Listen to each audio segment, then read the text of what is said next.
어느 지역을 가든 찾아볼 수 있는 금융기관이 새마을금고죠.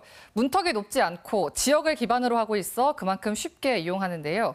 하지만 일부 새마을금고에선 운영 문제가 불거지고 있어 회원들에게 피해가 돌아가는 경우도 있습니다. 찾아가는 K, 김대영 뉴스캐스터가 취재했습니다. 전국 어디서나 가까이 만나는 금융을 지향한다는 새마을금고. 국민 3명 중 1명이 거래를 할 만큼 지역사회에선 대중적인 금융기관입니다. 하지만 이런 특색이 무색하게 잊을만 하면 부실대출이나 운영 문제가 들려오기도 합니다. 최근 찾아가는 K팀은 광주의 한 새마을금고에서 이해할 수 없다는 일이 발생했다는 제보를 받았습니다. 출자금 관리에 관한 내용이었는데 어떤 사연일까요? 직접 현장으로 가보겠습니다. 회원이 3천여 명에 이르는 광주의 한 새마을금고. 그런데 이사장 자리는 2년 넘게 비어 있습니다. 내부 갈등 여파로 이사장 직무가 정지된 뒤 새로운 이사장을 뽑지 못하고 있는 겁니다.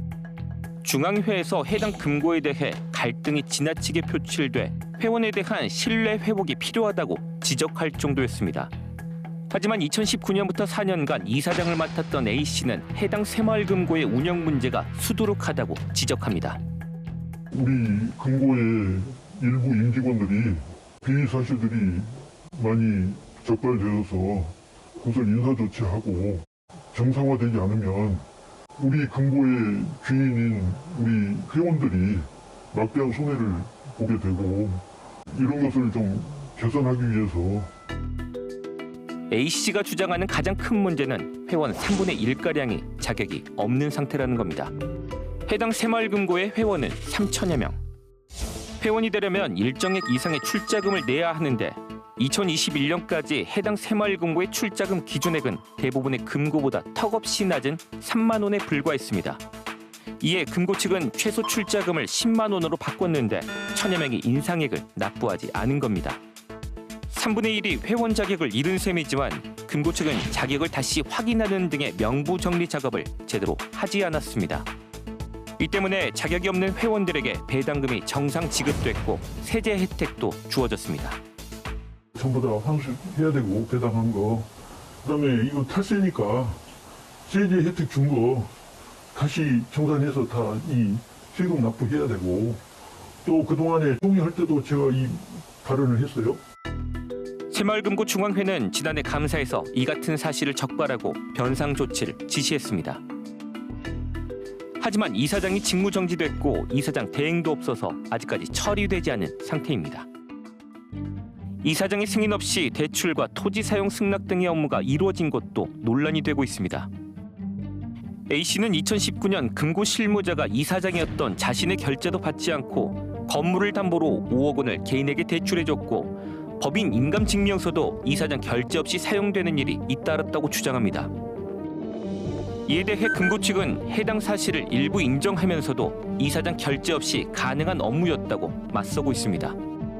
극심한 내부 갈등 속에 해당 금고 예산 수천만 원이 변호사 비용 등으로 쓰이기도 했습니다.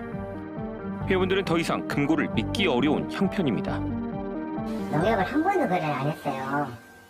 근데 이 일 때문에 제가 농협이라는 데를 한번 가보기도 하고. 주변에도 그런 분들 많이 계시네요. 출자금 뺀 사람들이 많죠. 예금 뺀 사람들이 많이 있습니다. 투명하지 못한 경영, 부실 대출 등으로 문제를 겪는 곳은 해당 새마을금고뿐이 아닙니다. 일부 새마을금고에서는 내부 통제 부실, 특정 임원의 전횡, 무분별한 부동산 대출 등으로 인해 자산이 부실화됐다는 평가를 받습니다. 전국 새마을금고의 절반가량은 부실 채권이 기준치를 초과했고 지난 8년 동안 전국 새마을금고의 금융사고로 발생한 피해액은 700억 원이 넘는 걸로 집계됐습니다. 해마다 국정감사에서도 새마을금고의 부실 운영이 대두되는 상황. 다른 금융기관과 달리 행정안전부 산하에 있어 금융감독 기능이 약하다는 지적이 오래전부터 제기됐지만 해결되지 않고 있습니다. 이 새마을금고가 사실은 거의 관리감독 사각지대 같은데요. 사실상 금융기관이니까 금융위로 넘겨야 되는 거 아니냐는 것도 있는데 이게 이제 행안부가 관리하고 있다 보니까. 조합원들도 모르는 사이에 해당 새마을금고의 출자금과 배당금은 엉터리로 집행됐습니다. 이렇게 문제가 생기는 새마을금고가 잇따르는 이유는 뭘까요? 경영이 실패해서일까요? 감독이 부실해서일까요? 더 늦기 전에 새마을금고를 금융당국의 관리 아래에 두는 등 재발 방지 노력이 시급해 보입니다. 찾아가는 K였습니다.